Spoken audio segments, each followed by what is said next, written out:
वो छदाही तो ऐसा लगता था बुझा था कि वीर कुंवर सिंह के साड़ू।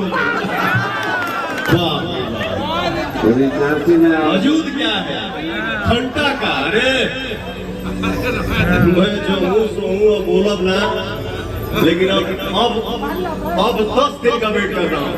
अगर कुछ आया तो बिल्कुल बोलूंगा, और जो मैं बोलता हूँ वो सत्य बोलता हूँ। हम जो बोला तो मौका ही में ना बोला, ये है तो जैसा कि आप सबने सुना, पावर स्टार पवन सिंह ने अक्षरा सिंह के पिता बिपिन सिंह को भी कड़क जवाब देते हुए पूरी तरीके से रगड़ करके रख दिया है। जो कि बिपिन सिंह पवन सिंह को घंटा वगैरह का प्रयोग करते हुए कई बात बोले थे, लेकिन पवन सिंह ने उनका जवाब देते हुए बहुत ही ज़्यादा चुप थे पवन सिंह। लेकिन पवन सिंह उसी पुराने अंदाज में, उसी रंग में आ चुके हैं और बोले कि 10 दिन का वेट कर रहा हूँ, अगर उधर से कुछ भी रिप्लाई आता है तो ये तो सिर्फ ट्रेलर था, असली पिक्चर तो अभी बाकी है रिलाई का। बाकी आप सब इस वीडियो को शेयर करें। धन्यवाद।